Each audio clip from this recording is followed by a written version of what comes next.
SLBC దగ్గర తాజా పరిస్థితిని మా ప్రతినిధి సాగర్ అందిస్తారు. ఎస్ఎల్బీసీ టన్నెల్ ప్రమాదానికి సంబంధించి మనం ప్రస్తుతం అయితే టన్నెల్ లోపల ఉన్నాం. టన్నెల్ లోపలికి సంబంధించి ఇప్పటికే ఈ టన్నెల్ లోపలనే ఇదే టన్నెల్ కి సంబంధించి 14 కిలోమీటర్ల మేర 14వ కిలోమీటర్ దగ్గర అయితే 8 మంది చిక్కుకున్న పరిస్థితి. 8 మంది ఆచూకీ ఇంకా కూడా తెలియరాలేదు.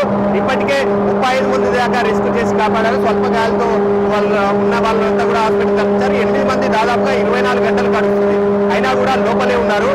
ఏదైతే 14వ కిలోమీటర్ దగ్గర మీద నుంచి బురద నీరంతా కూడా రావడంతో వాళ్ళంతా లోపల చిక్కుపోయినట్టుగా కూడా అధికారులు అంచనాకు వచ్చారు. ఇప్పటికే ఈ ఏదైతే టన్నెల్ కు సంబంధించి కూడా వాటర్ బురద ఇదంతా పేరుకుపోవడంతోనే వాళ్ళంతా ఎక్కడున్నది చెప్పలేకపోతున్నారు అధికారులు. దీనికి సంబంధించి ఇప్పటికే రెస్క్యూ ఆపరేషన్స్ అన్ని కూడా చేస్తున్నారు. ఎన్డీఆర్ఎఫ్ ఎస్డీఆర్ఎఫ్ బృందాలంతా కూడా వచ్చాయి. దీనికి సంబంధించి ఈ బృందాలన్నీ కూడా అన్ని లోపలికి వెళ్ళి సహాయక చర్యలను అయితే ముమ్మరం చేసాయి. మొత్తానికైతే కూడా 14వ కిలోమీటర్ దగ్గర అయితే మనం చూస్తున్నాం. ఏదైతే టన్నెల్ ఉందో టన్నెల్ పైభాగం అయితే పైభాగాన ఉన్న ఆ కప్పు ఒక్కసారిగా కూలి కింద పడడంతో మీద ఊటలాగా వాటర్ ఉండడంతో ఒకసారిగా మీది నుంచి కూలి కింద పడడంతో అక్కడే పనిచేస్తున్న కార్మికులు ఇంజనీర్లపై ఒకసారిగా బురద వాటర్ అంతా కూడా వచ్చి చేయడంతో వాళ్ళు ఇరుక్కుపోవడం జరిగింది.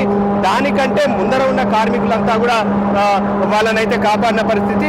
మొదటి భాగంలో 3 ఉండడం, దాని తర్వాత మధ్య భాగంలోనూ వీళ్ళందరినీ కూడా కాపాడారు. కేవలం 8 మంది మాత్రం లోపల చిక్కుకుపోయారు. వీళ్ళకి సంబంధించి ఇప్పుడు పరిస్థితి అయితే వాళ్ళకు ఎలా ఉన్నారు, వాళ్ళకు ఆక్సిజన్ అందుతుందా, ఇవన్నీ కూడా చాలా క్లిష్టపరితంగా మారాయి. ఎందుకంటే వాళ్ళ పరిస్థితి ఆందోళనకరంగా ఉంది. ఎందుకు ఇప్పటిదాకా లోపల కమ్యూనికేషన్ కానీ మిగతా ఏదైతే కమ్యూనికేషన్ విద్యుత్ సరఫరాకు సంబంధించి కూడా అన్ని ఆగిపోయినట్టుగా కూడా తెలుస్తుంది. ఎందుకంటే బురద ఒకసారిగా చేరినప్పుడు అదంతా కూడా కట్ అయిపోయి కమ్యూనికేషన్ కట్ అయిపోయింది.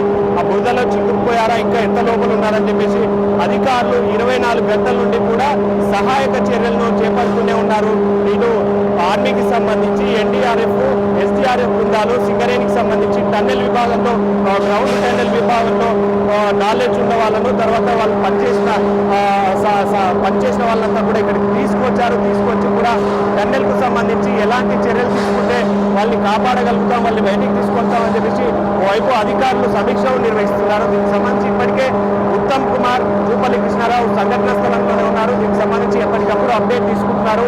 లోపలికైతే ఆల్రెడీ ఎండాలు సహాయక చర్యల కోసం లోపలికి వెళ్ళాయి, వాళ్ళని కాపాడే ప్రయత్నం అయితే చేస్తున్నాయి.